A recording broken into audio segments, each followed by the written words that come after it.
So you heard it here tonight for, how can I say this? Yeah, so you heard it here tonight where council members talked about they weren't able to talk about anything except for that current charter ordinance change.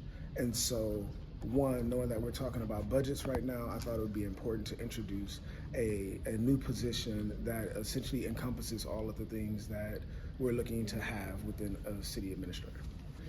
That's up to the council to decide if they go with both. The reality for me, though, is that I don't agree with the current charter ordinance. I would say that.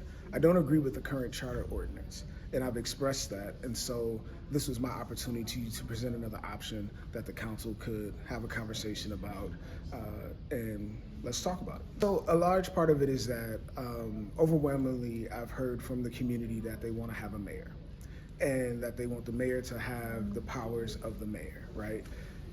So to me, what that says is that the current piece of legislation that is put before us is not necessarily what constituents want. Do we want a city administrator? Yes. Does it have to be based off the current charter ordinance? No. And we know that there's other municipalities, both in this state and out of this state, that have done various things with the city administrator, such as not changing the ordinance, city administrators serving under the mayor and council, etc. And so I just feel like we haven't explored all of the other options. And so me bringing this forth is saying, let's talk about the options that we have. And also it costs less. So I would have to look at more information around the independent piece from reporting to the mayor, because what I've noticed is that all of the city administrator roles report both to the council and the mayor, or just the mayor. There is not a city administrator that I've seen that reports solely to the council. So you have to look at like who's supervising and evaluating the city administrator, right? Who's going to be the day-to-day contact with the city administrator?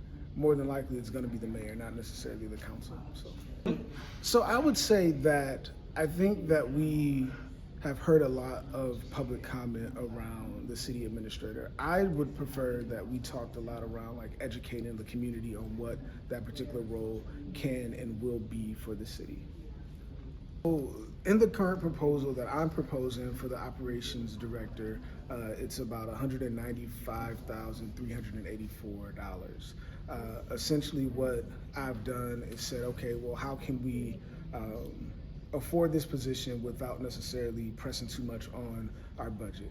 And so the way to do that was, one, to assume a role, which is our communications coordinator position, and then also to pull from other revenue generating sources that we currently have in the city, which is common. And then in addition to that, then makes a pretty short or small dent in the operating budget, so to speak. So now we're looking at, instead of $250,000, we're now looking at maybe $5,000 to $20,000.